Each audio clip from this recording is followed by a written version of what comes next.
Cześć, zapraszam na drugą część wywiadu Eda Kempera. Polecam Wam obejrzeć film dokumentalny właśnie o Edzie Kemperze. Ja ten dokument dopiero znalazłam już po nagraniu pierwszej części. Zostawiłam Wam link w opisie. Ten film jest do obejrzenia na stronie internetowej CDA. Nie trzeba się logować, nie trzeba wykupywać żadnego pakietu premium. Można od razu za darmo obejrzeć. Tam jedna rzecz z filmu, ponieważ w filmie jest podane, że Edmund ma iloraz inteligencji 136, ja podałam w pierwszej części 145. Takie są rozbieżne dosyć informacje w internecie, natomiast tak czy siak ten jego iloraz jest wyższy niż przeciętna. They'd buy me a beer, I'd buy them a beer. Casual relationships, but I was poking around a little bit trying to find some things out.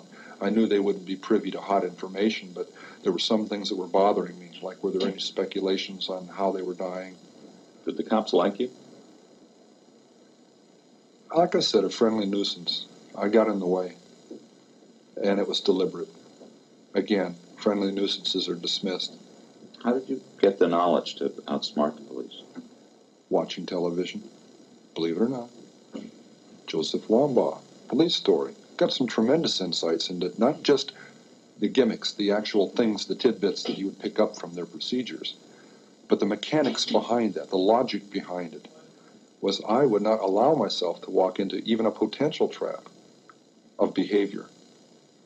And one of those was talking about those crimes too much to people, initiating conversations about that. There was a memorial service for two of the victims. Yes. Were you tempted to go? Yes. But I'd seen one too many episodes of one too many crime shows where that is one of the available resources for clues. Tracking down the attenders, one man taking pictures of the people there to eliminate as potential suspects. Some police department, now they actually came to your house to pick up a handgun. Sheriff's representatives. One of the detectives was upset because he heard I had a .44 Magnum pistol and was a convicted man. He came to take the gun away, and it was on he and his sergeant detective. They were staking out the wrong house. It was across the street, and I'm playing around with the car, standing next to the gun in the trunk. They come over and ask me about, excuse me, sir, do you know who lives in this house across the street here? Well, that house was 609 Harriet. You cross back over to this side into 609 Ord, and they were looking for me and didn't even know that, see what I mean? Bad news. Well, at any rate, we walk into the house to have them ask my mother about this other house, and I'm saying, hey, which 609 are you looking for? And they said, are you Ed Kemper? Yes. And it goes on. And I needed to find out what they were looking for, the murder weapon, the .22 automatic, or the .44 Magnum, and I don't want to advertise that I've got a whole bunch of guns. So I made a comment to divine between the two. And I said, yes, quite a little gun, isn't it? And he retorted, a .44 Magnum, I hope so. And I said, okay, because that loaded .22 was under the front seat and guaranteed me an arrest right on the spot. And .44 was in the trunk. I forgot that. I took them in the house. We went into my bedroom, and the closet doors open, and I have a high-powered rifle with a scope on it. You had some other stuff in the house, too, yes? Yeah. I had the personal effects and identification of the last two co-eds that had been murdered about 2 months before, right next to the guns in the closet, in a box. Could he have seen it? No. But when he arrested me for having all those guns and went through the rest of the closet looking to see if there were any pistols or anything else, he couldn't have helped notice a purse, a book bag, and co-ed ID inside of those belonging to their two latest murder victims. I back up and said, oh, excuse me. I just remembered something. And instantly he responds to what I'm saying. My hand moves. Back we go outside, and he's still thinking, boy, this is a really nice and helpful guy here. It was springtime. It was April. For 2 months I hadn't killed. And I said, it's not going to happen to any more girls. It's got to stay between me and my mother, and I can't get away from her. We're still fighting. She's still belittling me. I'm like a puppet on a string, and I entertain her. She knows all my buttons, and I dance like a puppet with that pain. And it had even gotten physical, to where I had physically grabbed her and thrown her onto her bed, trying to emphasize a point that I was threatening to kill her. So here I pick up these two young ladies in Berkeley, on Ashby Avenue. One has flowers in her hand, petite little dolls. They're in granny dresses, and they're hitchhiking, a couple of real experts. I want to see how together I am, if I can resist this temptation. You going to Walnut Creek? Great.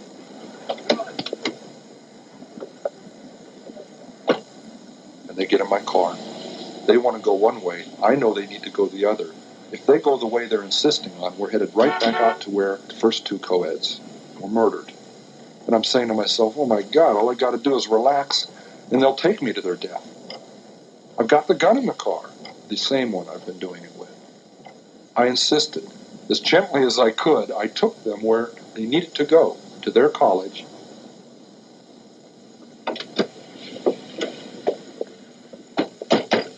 Thanks a lot. That was 1 week before I murdered my mother. I said, she's got to die, and I've got to die, or girls like that are going to die. And that's when I decided I'm going to murder my mother. I knew a week before she died, I was going to kill her. And she went out to a party, she got soused, she came home, went to sleep. I was woken up by that, came out, I walked up to her bed, she's laying there reading a paperback, as many thousands of nights before. And she said, oh, I suppose you're going to want to sit up all night and talk now. Shit. And I looked at her, I said, no. I said, good night.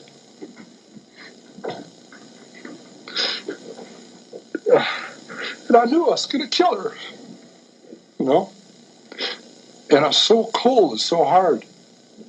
And that's the first time in 10 years I've looked at it that way. I mean, that intensely, that honestly. It hurts. Because I'm not a lizard. I'm not from under a rock. I came out of her vagina. See? I came out of my mother. And in a rage, I went right back in. For 7 years, she said, I haven't had sex with a man because of you. My murderous son is one of our arguments. I cut off her head. And I humiliated her corpse. So there. You know? A 6 young woman dead because of the way she raises her son and the way her son is raised, the way he grows up. And what's her closing words? I suppose you want to sit up all night and talk. God, I wish I had.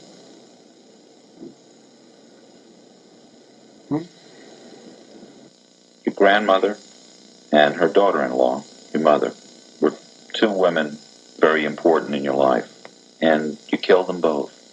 Could you say what they were like that led them to the same fate? Same thing that kept them from ever being friends. They were both aggressive,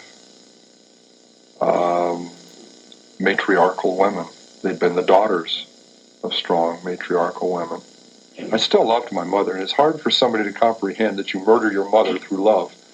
It isn't a rational process. It's a very painful process. It isn't rational, and I've got to still live with that. Why did you wind up giving yourself up? It had to stop. It had to stop. Once my mother was dead, there was almost a cathartic process at that point. I got physically ill right then, when she died, when I murdered her.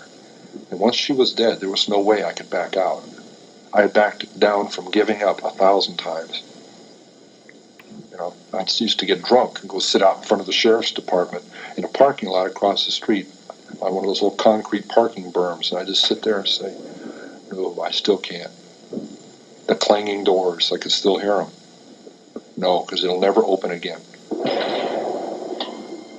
You know, so I rationalized that to give up would be insane. To give up would be crazy.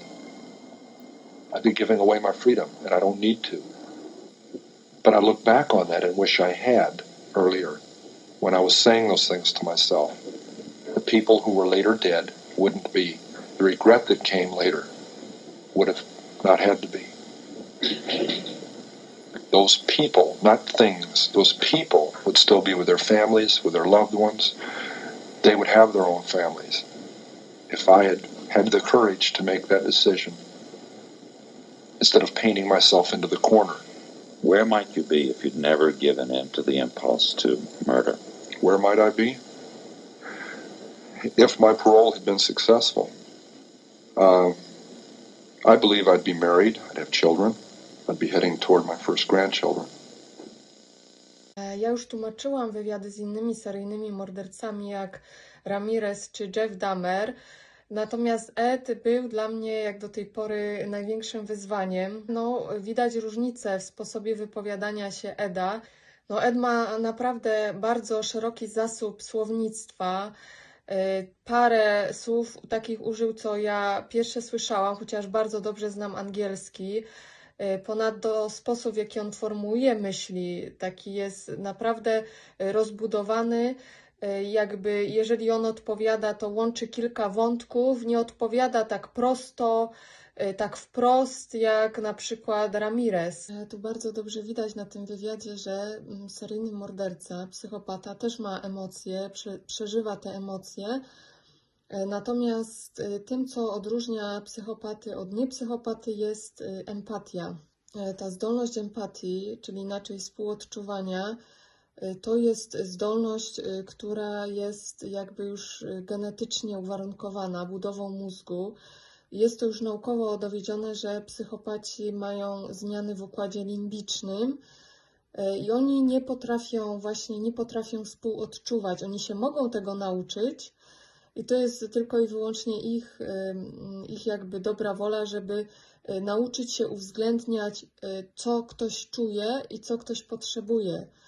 Natomiast to, że nauczą się tego uwzględniać, czyli czyjeś potrzeby czy uczucia, to wcale nie oznacza, że oni będą współodczuwać czy czuć to, co ktoś inny czuje czy cierpi. Także to są trochę dwie różne rzeczy, ponieważ właśnie oni poczuć to nigdy nie poczują, jeśli ktoś cierpi, natomiast mogą się nauczyć uwzględniać to. No, Ed był uzależniony od matki, nawet można powiedzieć, że był współuzależniony, ponieważ jego matka była alkoholiczką. I tak właśnie wygląda to współuzależnienie, że ktoś obiektywnie rzecz biorąc może odejść od takiej osoby, może podjąć pracę, może się usamodzielnić, ale po prostu nie potrafi. No to są bardzo trudne emocjonalnie sytuacje, dlatego wiele osób, żeby odejść od osoby uzależnionej, korzysta ze wsparcia, z meetingów. I właśnie tak sobie pomyślałam, no bo są meetingi dla osób uzależnionych AA, są meetingi dla kobiet współuzależnionych Al-Anon. Natomiast no, nikt jeszcze nie wpadł na to, żeby organizować meetingi właśnie dla mężczyzn, którzy są współuzależnieni od swoich matek. Mam oczywiście zamiar nadal kontynuować serię Świadkowie mówią z Jeffem Dahmerem. Także zaczęłam tłumaczyć wywiad z Issei Agasawa oraz mam w planach Gacy'ego, to jest ten, co się przebierał za klauna. Mam również w planach jeszcze coś z Charlesem Mansonem przetłumaczyć, czy z Tedem Bundym. Natomiast jeśli macie jakieś swoje typy, czy właśnie wywiady seryjnych, których tu jeszcze nie wymieniłam, i które nie są jeszcze przetłumaczone, to napiszcie, na pewno sobie wpiszę na swoją listę do tłumaczenia. Pozdrawiam Was i mam nadzieję do zobaczenia. Cześć!